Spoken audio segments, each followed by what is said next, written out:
إن الحمد لله نحمده ونستعينه ونستغفره ونعوذ بالله من شرور أنفسنا ومن سيئات أعمالنا من يهده الله فلا مضل له ومن يضلل فلا هادي له أشهد أن لا إله إلا الله وحده لا شريك له إياه نعبد وإياه نستعين وأشهد أن محمدا عبده ورسوله وصفيه وخليله بلغ الرسالة وأدى الأمانة ونصح الأمة وجاهد في الله حق جهاده اللهم لا سهل إلا ما جعلته سهلا وأنت تجعل الحزن إذا شئت سهلا اللهم تقبل منا إنك أنت السميع العليم وتب علينا إنك أنت التواب الرحيم اللهم إنا نسألك علما نافعا ورزقا طيبا وعملا متقبلا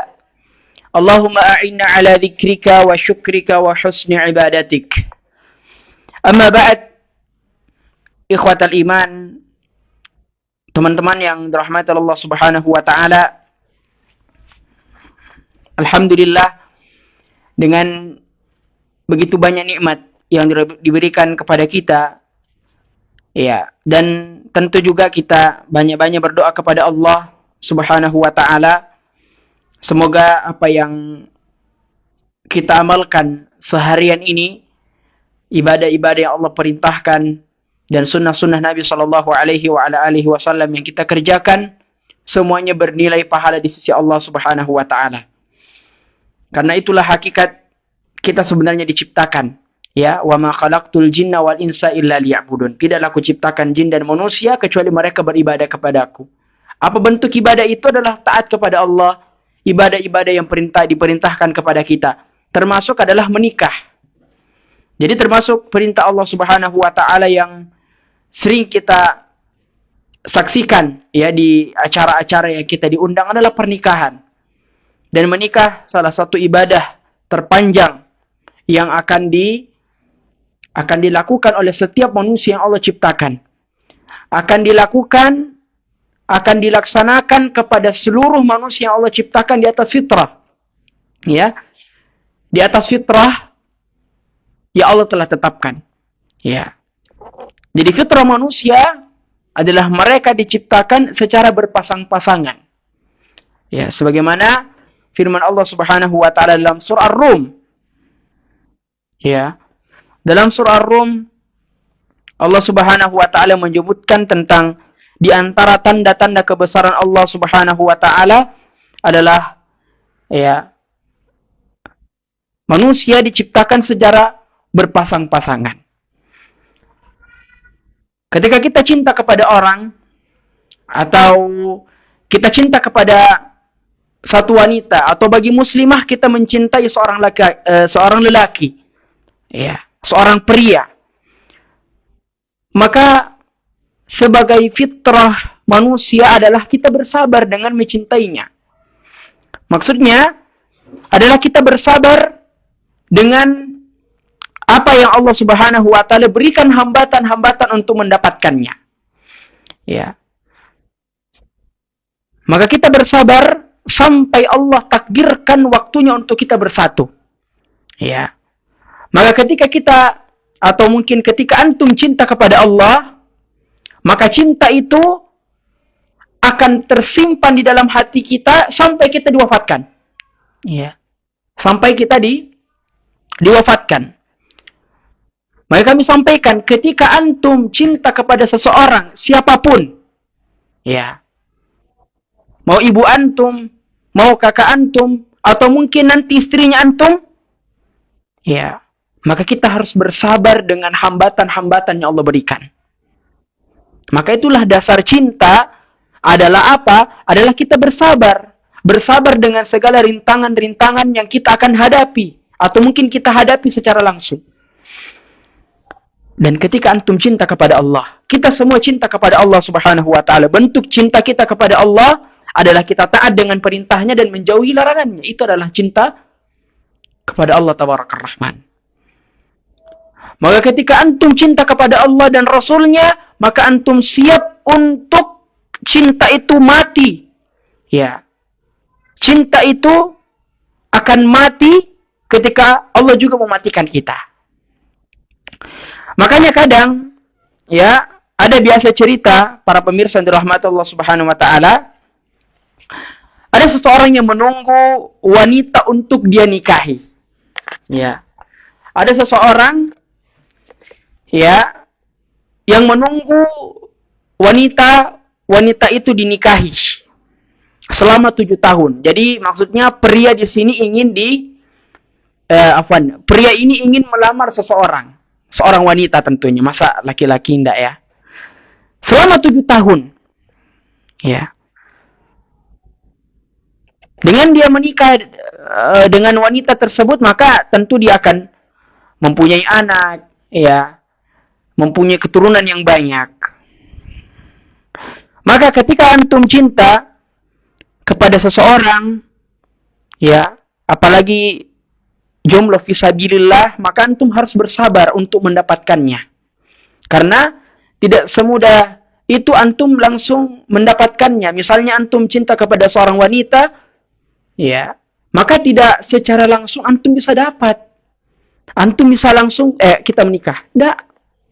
Tapi ada ya hal-hal yang antum harus ketahui dan ada hal-hal yang antum harus perhatikan untuk mendapatkan itu. Seperti misalnya khitbah, antum datangi rumahnya orang tua mereka, orang tuanya ya, orang tua mereka, kemudian antum menyampaikan apa niat sebenarnya antum. Nah itu.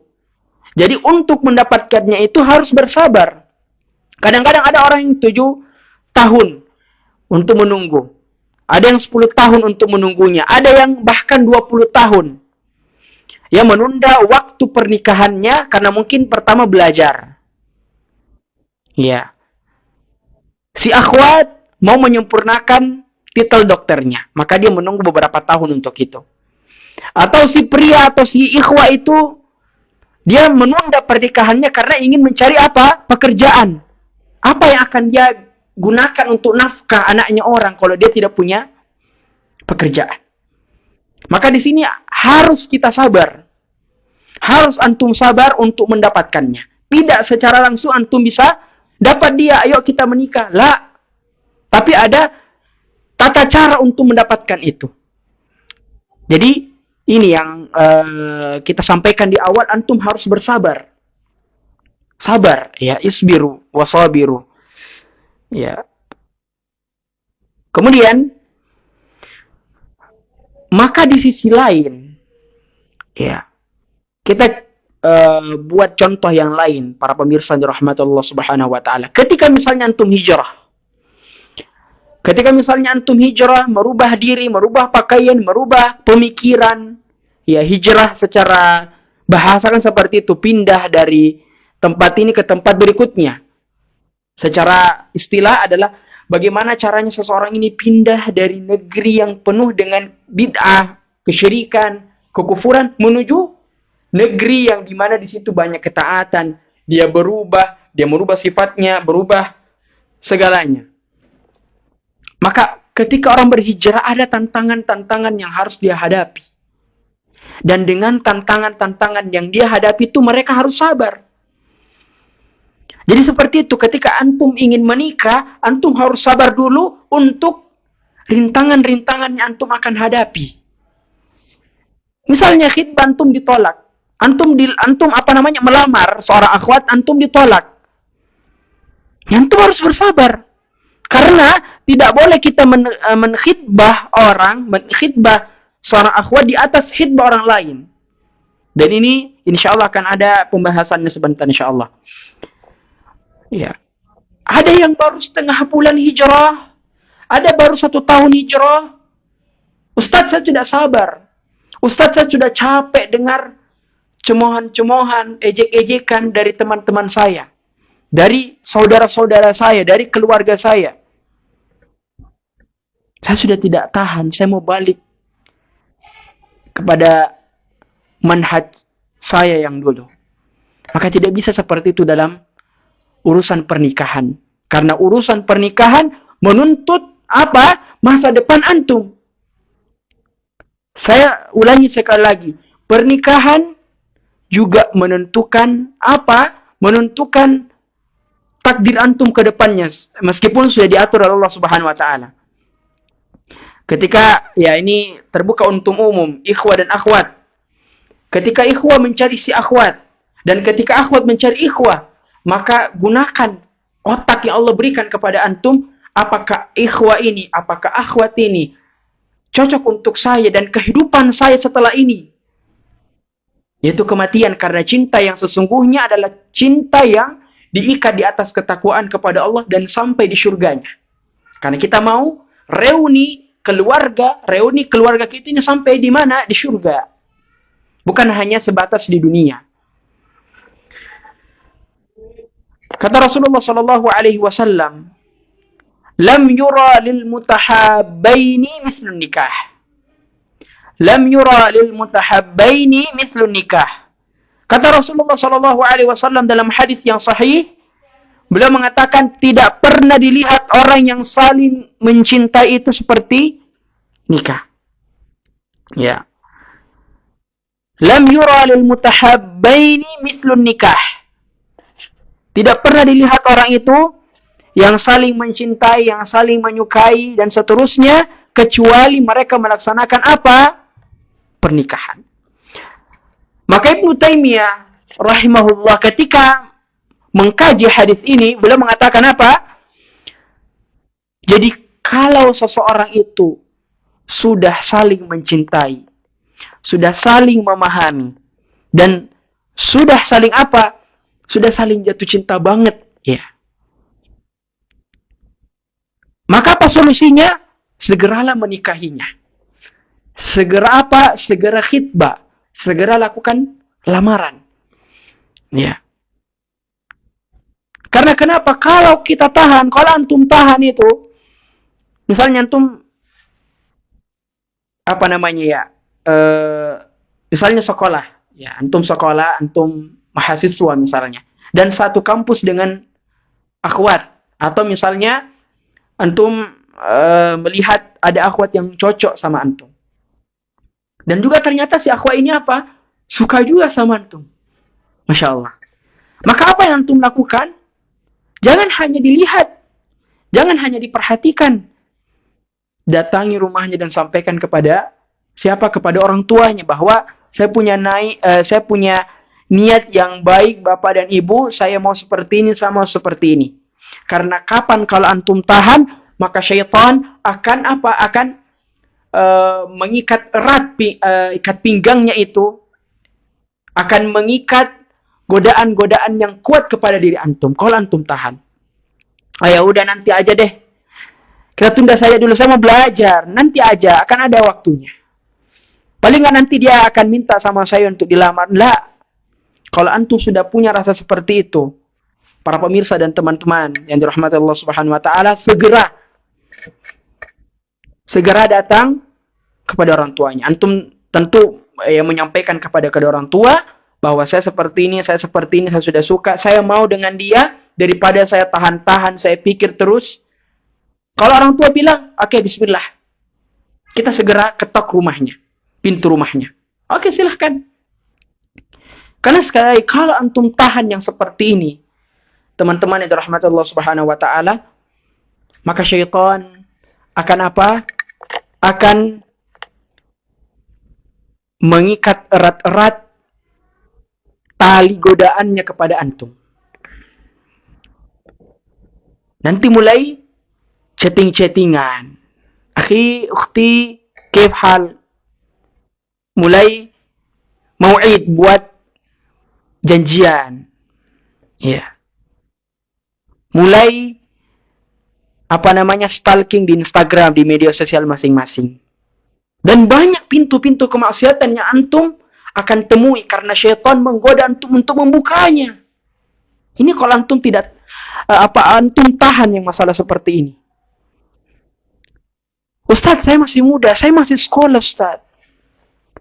Saya tidak bisa. Saya cuma bisa menahan. Saya tahan dengan puasa, Ustaz. Ya, Masya Allah. Ya, karena ada cerita, saya pernah dapat ikhwah seperti itu. Saya tanya, akhi, kenapa antum sering puasa Daud? Ya. yang selang-seling, Masya Allah. Dia bilang, saya puasa Daud karena saya tahan hawa nafsu saya.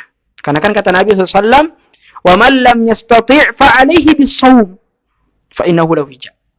Maka yang belum bisa, maka gunakanlah puasa itu untuk menjadi tameng supaya antum tidak termakan dengan hawa nafsu itu. Masya Allah. Jadi akan ada hambatan atau akan ada banyak pintu-pintu kemaksiatan yang akan mengantar antum untuk apa? Untuk melaksanakan kemaksiatan kepada Allah, kan antum tahan. Jadi ya berangkat dari hadis Nabi SAW yang diriwayatkan oleh Imam Muslim, hadis yang sahih, lam yura lil mutahabbain summa mislu an-nikah, atau kama qala Nabi SAW. Tidak pernah dilihat, kata Nabi SAW di dalam riwayat yang sahih ini, dua orang, lil mutahabbain musanna, bukan lil mutahabbin, bukan jamak. Tapi kalau antum belajar bahasa Arab ini musanna, mutahabbain. Kenapa dia pakai ya? Karena diawali dengan huruf jar. Dan kalau dia masuk dengan huruf jar, maka dia tandanya apa? Ya. Jadi dimasuk ke sini dua orang. Lil mutahabbain mithlun nikah. Saya tidak pernah melihat seseorang yang saling mengerti, saling mencintai, kecuali mereka apa? Menikah.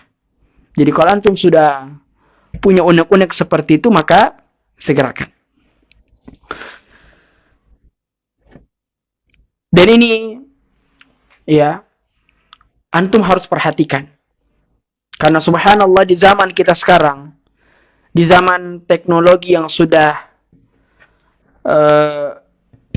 begitu kencang, sehingga bisa saja kita melihat apa-apa yang Allah haramkan ketika kita bersendirian. Bisa saja ya, kita bisa melihat yang tidak boleh seorang muslim untuk melihatnya. Atau yang lain, kita berhubungan di media sosial. Maka ya, sebagian reels yang biasa kita nonton, kewajiban nikah itu lebih utama daripada kewajiban haji. Karena kan haji bagi yang mampu, nah ini nikah lebih ke depan lagi, lebih ditakkid kembali daripada haji. Karena memang zaman sekarang zaman di mana fitnah begitu banyak, fitnah begitu luas, sehingga banyak sarana-sarana kemaksiatan yang dimudahkan oleh mereka kaum kufar untuk melalaikan kaum muslimin, terutama para pemuda hari ini. Ya, terutama para pemuda hari ini yang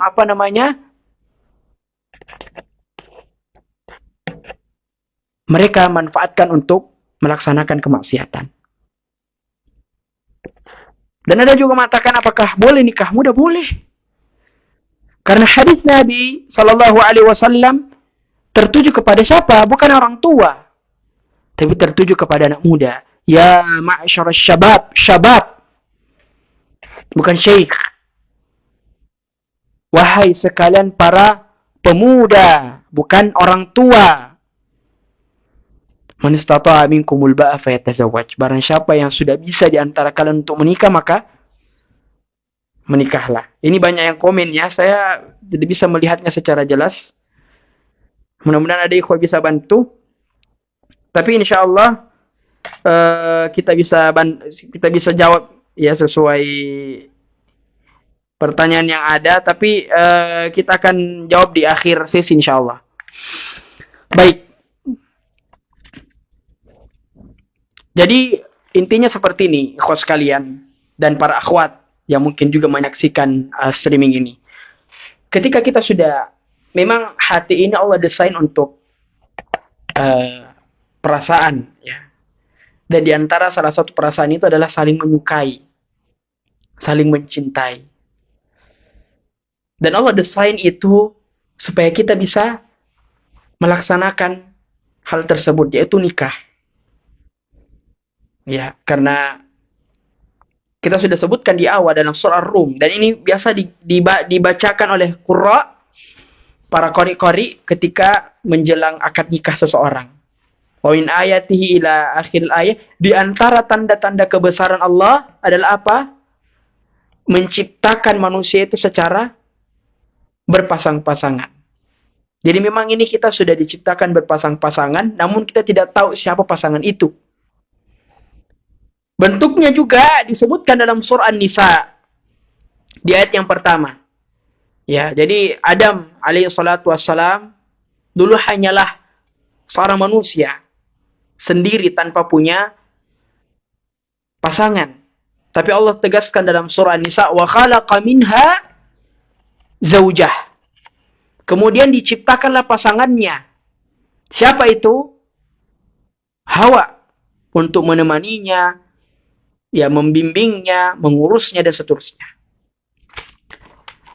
Jadi ketika ya antum atau kita semua ya sudah punya niat untuk melaksanakan perintah yang Allah tegaskan kepada kita semua ini, dan Rasulullah tegaskan kepada para pemuda, dan ketika antum sudah melihat bahwa saya ini sudah pantas kayaknya, ya, makanya para ulama, para imam madhab, 4 imam madhab ini juga memberikan pembagian taksimat kapan seseorang itu wajib untuk menikah, kapan seseorang itu haram untuk menikah, dan kapan seseorang itu mubah. Boleh dikatakan boleh-boleh saja dia menikah. Pertama, wajib menikah kalau dia sudah apa? Kalau ya, mohon maaf, hawa nafsunya sudah begitu tinggi, tidak bisa lagi dia tahan, mohon maaf.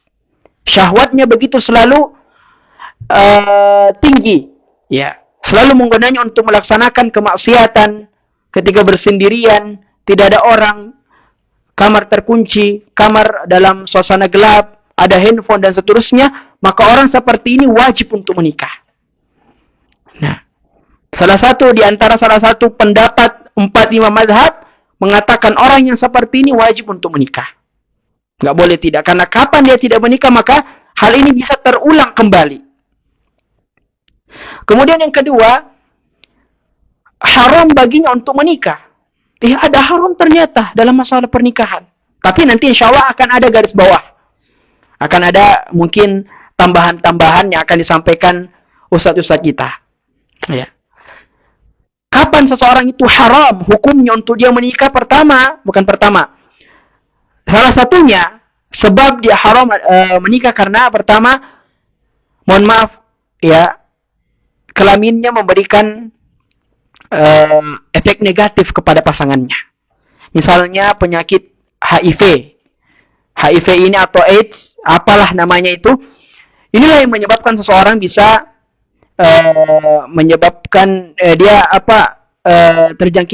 terjangkiti dengan virus. Jadi mana virus ini akan membahayakan si wanita atau anaknya. Maka orang yang seperti ini hukumnya haram dia menikah. Haram dia menikah. Kemudian yang terakhir, kapan orang itu dikatakan boleh-boleh saja dia menikah? Ketika dia masih bisa menahan hawa nafsunya, masih bisa menahan syahwatnya.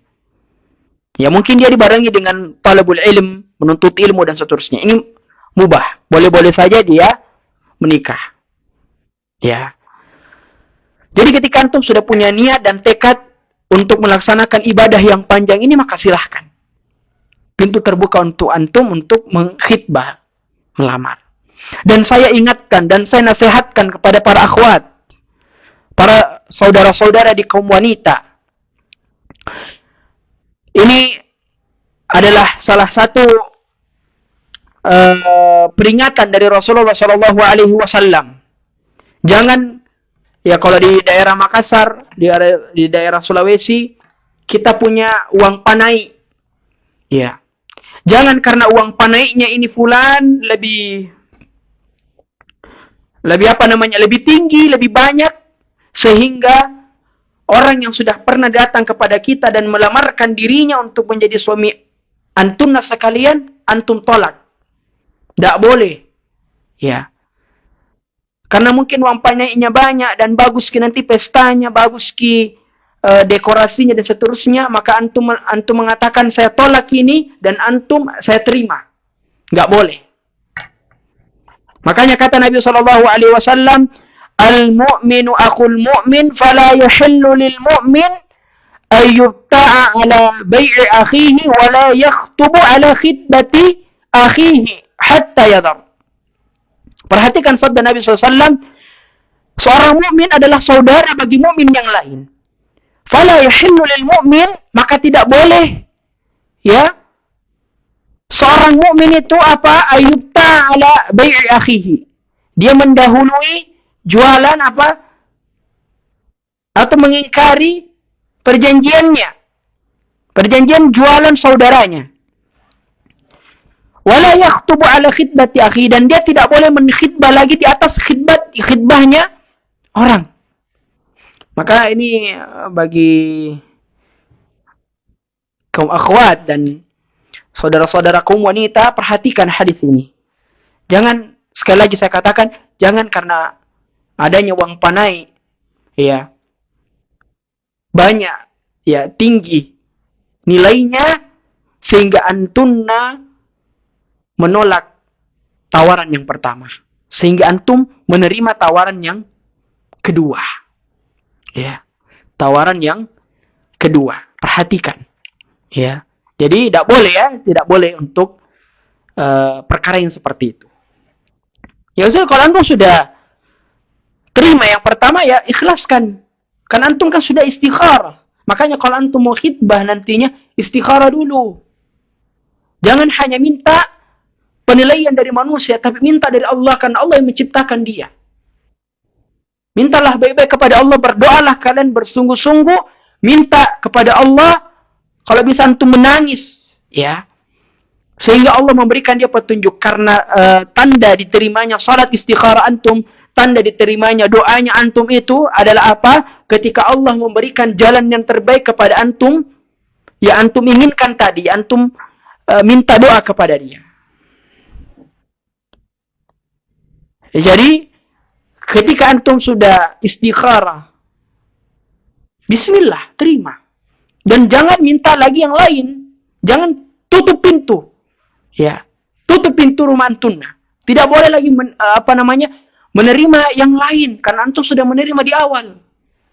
Dan ini ketika saya membaca artikel-artikel dan mendengarkan banyaknya yang terjadi di luar sana yang seperti itu. Dia menolak khitbah yang pertama karena tawaran uang panai yang lebih tinggi, 200 juta, 300 juta, bahkan ada 1 M dan seterusnya. Sedangkan yang pertama mungkin sawah 2 petak, ya tedongnya, kerbaunya banyak, ya rumahnya sekian dan seterusnya. Tapi mungkin karena uang panainya ini ikhwah yang satu lebih banyak, 500 juta, 1 M, 2 M, 3 M, bahkan mungkin semuanya, akhirnya dia apa? Dia menolak. Makanya ketika antum nanti khidbah, lihat juga supaya meyakinkan. Makanya Imam, kalau tidak salah ya, Imam Hanafi di madhab beliau, dalam nadarnya itu boleh kita melihat fisik. Dalam nadarnya boleh kita melihat fisik. Ya. Tapi tentu bukan antum, ya. Bukan antum yang melihat langsung fisiknya full. Tapi utus keluarganya antum, yang antum percaya, yang jujur, untuk melihat fisiknya dia. Supaya apa? Supaya lebih meyakinkan bahwa yang saya akan gandeng untuk perjalanan kehidupan yang panjang ini betul-betul bisa menyenangkan saya. Seperti itu. Ya. Kemudian setelah antum lamaran, setelah khidbah dan akhwatnya setuju bahwa oke, siap, kita tinggal cetak undangan, cari gedung, kapan akadnya, kapan tanggalnya dan seterusnya, maka jarak antara lamaran dengan dengan akad nikah jangan terlalu lama. Jangan terlalu lama. Ketika akhwat sudah menerima lamaran antum, maka percepat undangan, percepat gedung, percepat semuanya. Penghulu dan seterusnya, semua yang berkaitan dengan acaranya antum, percepat. Biasanya, dan mungkin sudah menjadi tradisi, ya, lamaran itu Pasca lamaran biasanya ada 4 bulan, 5 bulan, barulah akan nikah. Padahal ini harus diluruskan kepada masyarakat, harus diluruskan kepada umat. Kenapa? Kalau jarak antara lamaran dengan pernikahan itu semakin panjang, maka semakin syaitan mengikat erat godaan-godaannya. Antum akan difitnah dengan banyak fitnah. Dengan fitnah yang sangat besar. Dan saya akan ceritakan kisahnya. Jemaah sekalian, pemirsa sekalian dirahmati Allah Subhanahu wa taala, saya pernah membaca satu artikel dan ini kisah nyata. Dan ini kisah nyata bahwa ada seorang ikhwah dan akhwat sudah khitbah, sudah lamaran, sudah diterima oleh pihak perempuan. Ya. Dua orang ini, ikhwah dan akhwat ini, keduanya seorang aktivis dakwah. Subhanallah, aktivis dakwah, bahkan sering ceramah dan sering menyebarkan kebaikan. Dan kita berdoa semoga kita dilindungi dari perkara-perkara yang seperti ini. Allahumma amin. Ketika si ikhwah sudah dapat rumah, ya, untuk dia tempati tinggal nanti bersama istrinya, maka si ikhwah ini menelpon dengan akhwatnya, dengan calon istrinya ini. Dek, kita mau survei rumah, ya, survei lokasi tempat tinggal kita nanti. Oke, si akhwat menerima. Oke, siap. Si akhwatnya ini apoteker di sebuah apotik, ya, apoteker di sebuah apotik. Sehingga dia mengatakan kepada ikhwah, kalau begitu kak, saya panggil dulu temanku supaya ada yang menemani, tidak sendiri, kan tidak boleh seperti itu ya. Karena dua orang ini mereka seorang yang berilmu, sudah tahu qala Allah wa qala Rasul halal dan haram. Sehingga akhwat ini menyuruh temannya yang satu, yang akhwat juga, untuk menemaninya di mobil nanti. Akhirnya si ikhwah ini datang menjemput di tempat kerjanya. Ya, setelah itu masuklah dia ke mobil. Perjalanan sudah dimulai. Perjalanan ke tempat rumah yang akan dia survei itu. Qadar Allah, di pertengahan perjalanan mereka ke tempat rumah yang akan dia survei, temannya si akhwat tadi ini menelpon.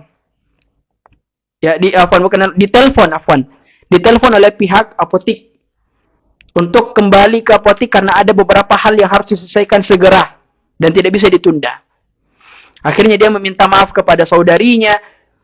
Saya tidak bisa menemani antuna karena saya punya hajat yang tidak bisa ditinggalkan di kantor.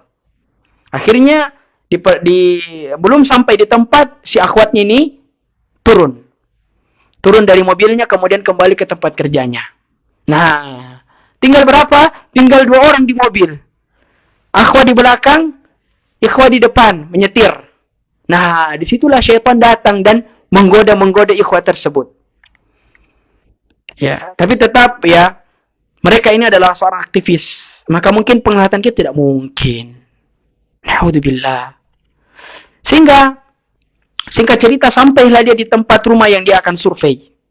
Masing-masing turun dari kendaraan. Dan di tempat yang berbeda, mereka tidak bersatu. Mereka ada yang di depan, ada yang di belakang, bergantian di depan dan di belakang di depan, di samping dan seterusnya. Untuk melihat rumah yang akan dia tempati setelah menikah nantinya. Nah, disinilah godaan syaitan semakin tinggi, semakin membara si ikhwah ini. Sehingga si akhwat minta izin kepada calon suaminya tadi, ya, kak, saya mau minta izin ke WC dulu. Ada WC di sana di rumah yang dia akan tempati itu. Ketika si akhwat ini masuk ke dalam WC dan membuang hajatnya, dia melihat kecoak. Ya, bagaimanalah tabiat seorang wanita, perempuan itu kan lemah, jadi otomatis teriak karena takut dengan serangga atau kecoa itu. Sehingga si ikhwah yang mendengar ini, ya, refleks dong pasti, kenapa itu? Akhirnya digoda oleh syaitan dan masuk ke dalam kamar mandi itu. Dan terjadilah yang terjadi. Na'udzubillah, kita berlindung dari Allah dengan apa yang Allah haramkan. Terjadilah yang terjadi. Terjadilah perzinaan dan seterusnya. Karena syahwat yang begitu membara, mulai dari mobil, perjalanan ke rumah yang akan dia survei, dan sampai di rumah yang dia survei, tinggal dua orang dan tidak ada orang yang mengetahuinya, yang terjadi. Sehingga mereka menyesal dan kembali ke mobilnya. Ketika berada di mobilnya, keduanya menyesal dengan apa yang mereka lakukan. Sehingga si akhwat menangis dan menyucikan dirinya sendiri, merenung dengan dosa-dosa yang dia lakukan. Begitupun juga si ikhwah. Namun si ikhwah ini yang menyetir. Sehingga fokusnya terpecah. Karena yang dia pikirkan itu semakin banyak, semakin meninggi, ya, dia pikir terus bisa-bisanya saya buat seperti itu. Saya berbuat dosa dan seterusnya. Akhirnya karena dia tidak fokus, sehingga dia menabrak apa yang di depannya. Dan apa yang terjadi para pemirsa yang dirahmati Allah Subhanahu wa taala, para teman-teman rahimakumullah, apa yang terjadi setelah itu?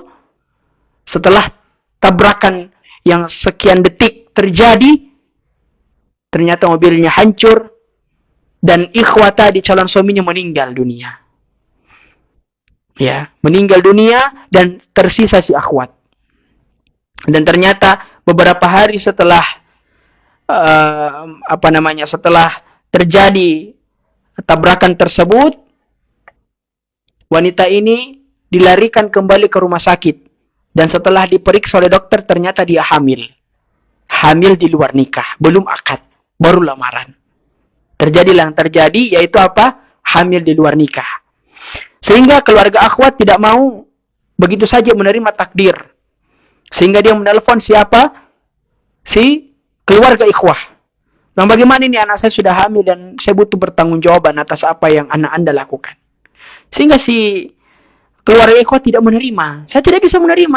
Ini kan kesalahan dia, bukan kesalahan anak saya. Dia tidak bisa menerima apa yang terjadi. Sehingga yang terjadi, keluarga ikhwah tidak menerima itu dan kembali kepada keluarga akhwat. Sehingga anak itu dibesarkan sendiri oleh ibunya tanpa seorang ayah dan dari hasil perzinahan. Na'udzubillah, kita berlindung kepada Allah. Semoga Allah Subhanahu wa taala ya melindungi kita dari hal-hal yang Allah haramkan. Karena begitu dahsyat. Apatah lagi di zaman sekarang teknologi yang begitu canggih yang memudahkan kita untuk kita melaksanakan atau mengerjakan segala bentuk larangan Allah Subhanahu wa taala. Sudah ada Google, sudah ada Instagram, sudah ada TikTok, memungkinkan kita untuk chatting lawan jenis. Dan pada hakikatnya para ulama mengatakan, ulama kontemporer ya, mereka membolehkan chat lawan jenis kalau ada unsur perkara yang penting untuk disampaikan. Dan tidak boleh memulai dengan kata-kata pujian. Ya, mungkin kita sekarang stiker-stiker, nggak boleh. Cukup kita menyampaikan apa yang mau kita sampaikan secara penting. Afwan, saya mau sampaikan ini, ada tugas dari Pak ini. Ya, harus katanya diselesaikan. Oke, selesai, tidak usah lagi. Sudah makan, sudah tidur, sudah apa segala macam. Nah, ini yang banyak terjadi. Maka saya nasihatkan kepada para pemuda dan para ikhwah, para akhwat. Ketika Allah sudah memberikan kalian atau kita semua rezeki, baik rezeki ilmu, rezeki harta, dan kelapangan antara keluarga kita, maka menikahlah.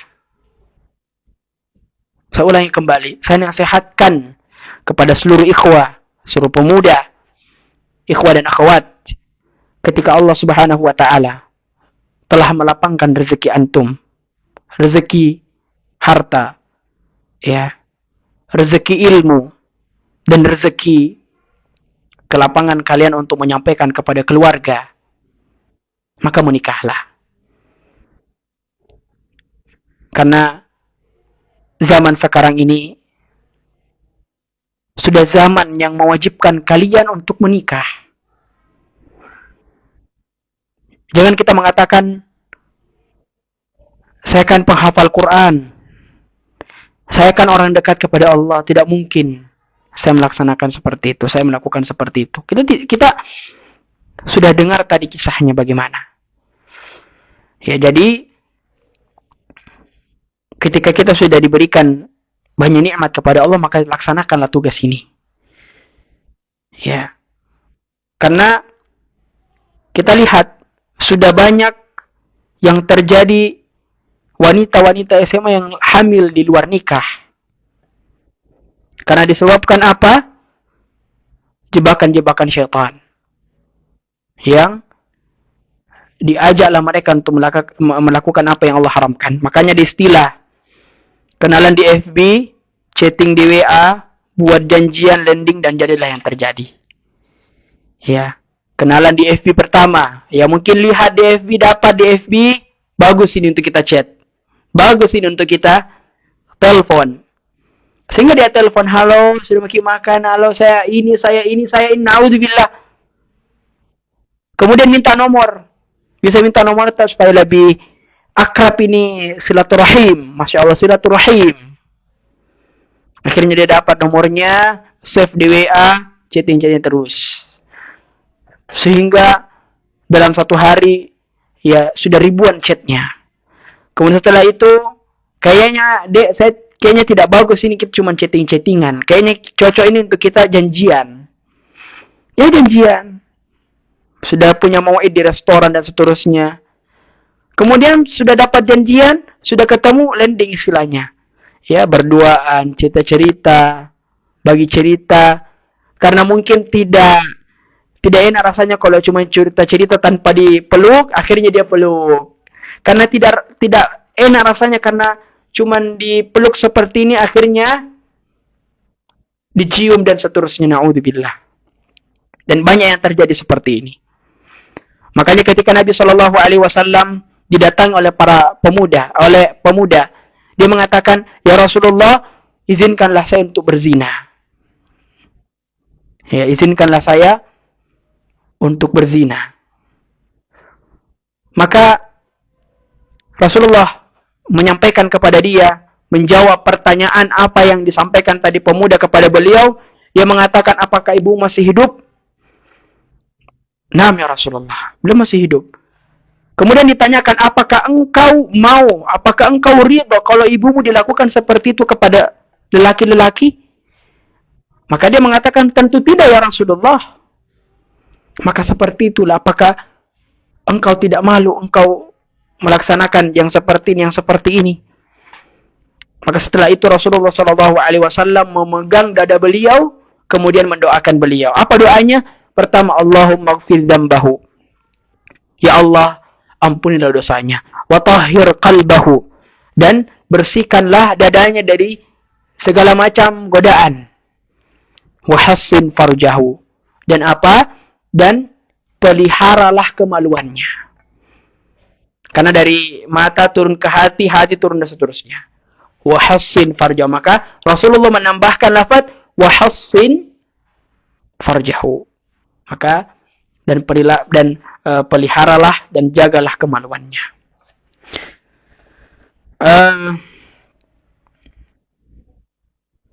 Ya ma'syar syabab, man istata'a minkumul ba'a fayatazawwaj fa innahu aghaddu lil basar wa ahsanu lil farj. Wa man lam yastati' fa alayhi bis-shawm fa innahu lahu wija'. Sudah banyak para dai menyampaikan hadis ini, sabda ini kepada para pemuda dan semua orang. Rasulullah mengatakan, wahai para manusia, wahai para pemuda, man istata'a minkumul ba'a fayatazawwaj. Barang siapa yang sudah mampu di antara kalian untuk menikah, maka menikahlah. Fa innahu aghaddu lil basar wa ahsanu lil farj. Karena ketika antum sudah menikah, akan menundukkan pandangan antum karena antum sudah punya istri, wa ahsanu lil farj, dan antum akan memelihara kemaluan. Wa man lam yastati', dan barang siapa yang belum bisa, dan mungkin kebanyakan dari antara kita mungkin belum bisa tapi sudah ada. Iya, yang antum simpan. Wa man lam yastati' fa alaihi bis-shaum. Jadi kalau antum belum bisa untuk melaksanakan itu, maka ganti dia dengan puasa. Tutup dia dengan puasa. Karena puasa itu kita diperintahkan bukan hanya untuk menahan lapar dan dahaga. Ya, makan dan minum, tapi juga diperintahkan untuk menjaga syahwat dan hawa nafsu. Karena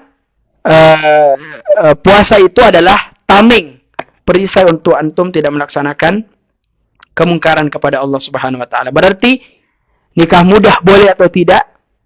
Jawabannya boleh kalau antum sudah mampu dari segi nafkah, dari segi ilmu, dan dari segi banyaklah. Nanti insyaallah kita punya pembahasan yang khusus untuk itu. Tema kita sebenarnya lebih rinci bagaimana caranya mencocokkan kita dengan dia. Bagaimana caranya mencocokkan diri pasangan yang antum sudah pilih kepada diri antum. Ya. Makanya kita punya tagline, mencarinya memang mudah, mendapatkannya memang mudah, namun mencocokkan dengan diri kita apakah mudah seperti itu, ya. Maka tidak ada cara yang mencocokkan kita kepada si dia dengan satu cara saja, satu semboyan saja, ya. Satu rumus saja, yaitu apa? Kita kembali kepada syariat Allah. Bagaimana cara Nabi Shallallahu Alaihi Wasallam mencocokkan mereka?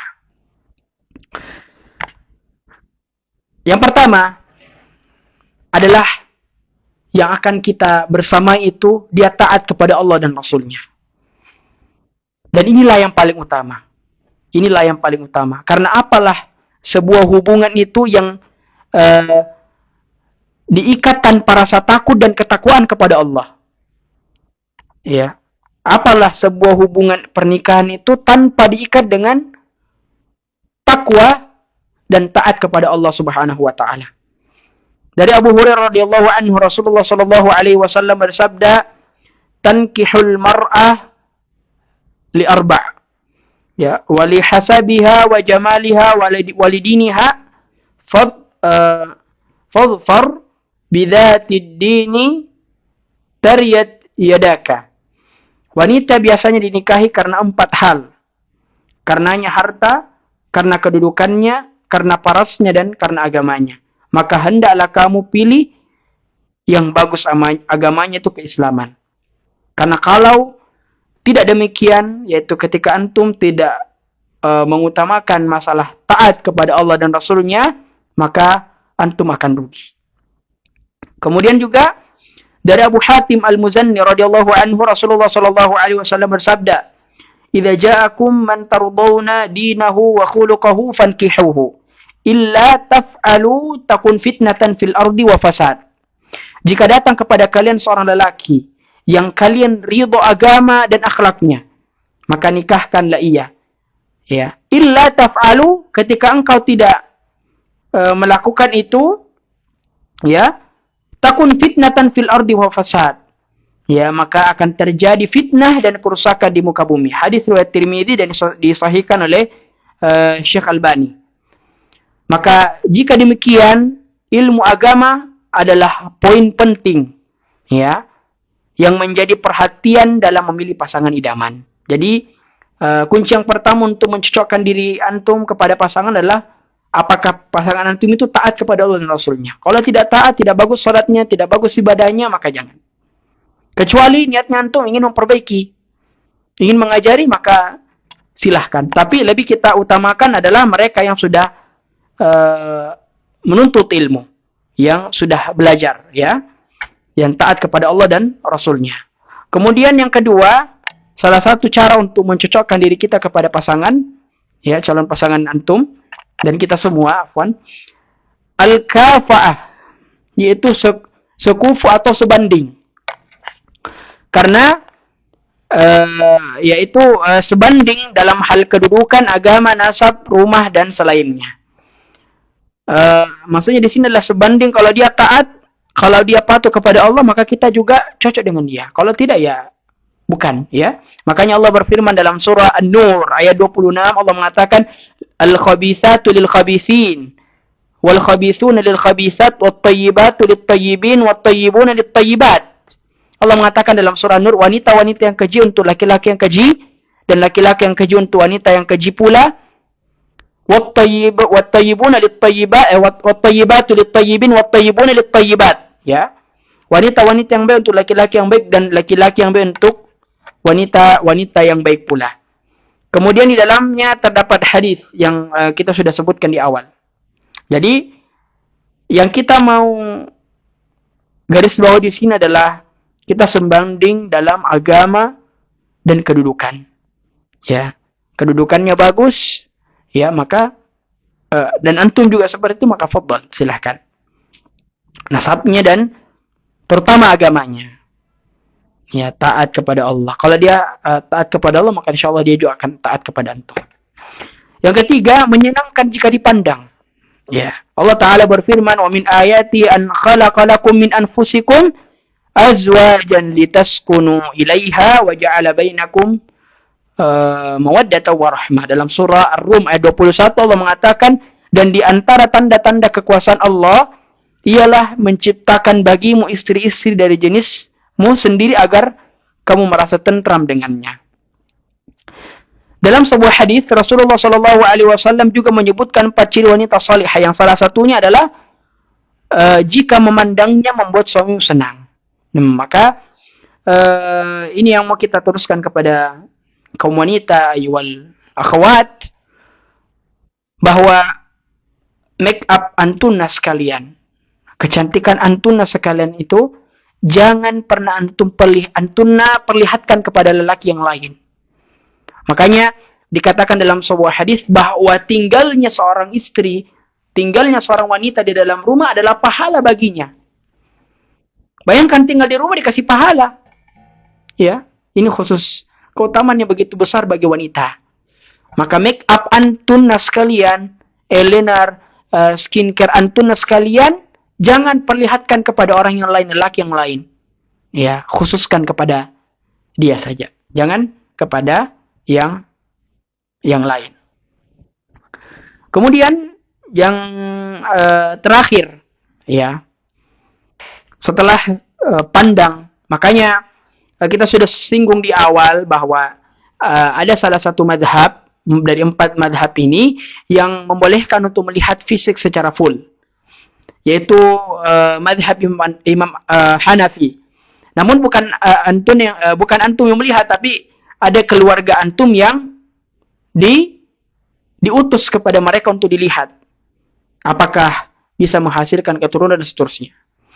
Nah, poin yang terakhir juga yang terpenting dari poin yang pertama, poin kedua dari poin yang pertama tadi, yang terpenting adalah subur dan dapat menghasilkan keturunan. Ya, subur dan dapat menghasilkan keturunan. Karena dari pernikahan diharapkan lahirlah keturunan-keturunan muslim yang taat kepada Allah dan akan melanjutkan tongkat estafet dakwah ini. Oleh karena itulah Rasulullah SAW menganjurkan untuk memilih calon istri yang subur. Maka Rasulullah mengatakan, nikahilah wanita yang penyayang dan subur, karena aku berbangga dengan banyaknya umatku. Maka tak heran biasanya kita dapat ada yang punya keturunan sampai 11, sampai 12, sampai 20. Maka ini tidak mengapa, selagi mereka bisa menafkahinya, maka silahkan. Ya, jadi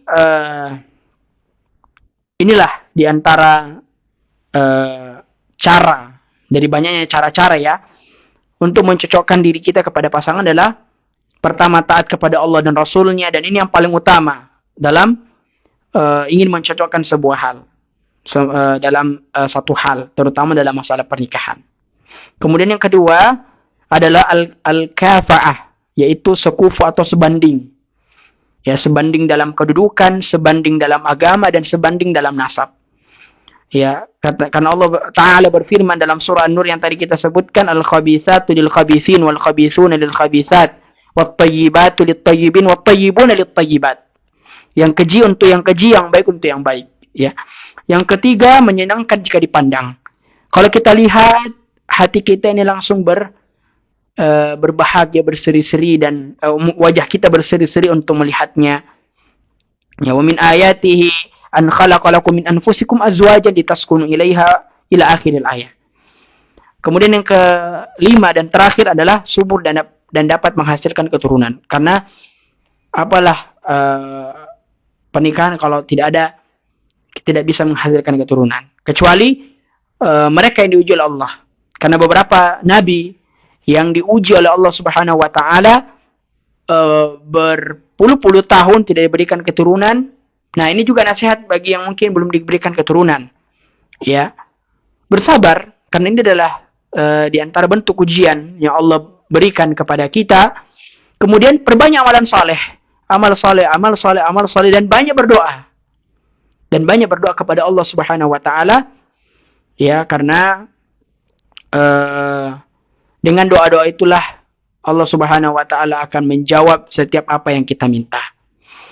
Maka pada kesimpulannya, para pemirsa dan para ikhwah dan akhwat yang dimuliakan oleh Allah Subhanahu wa taala, maka kita katakan bahwa pernikahan atau menikah adalah sebuah kebutuhan yang pada zaman sekarang saya mengatakan ini adalah kebutuhan.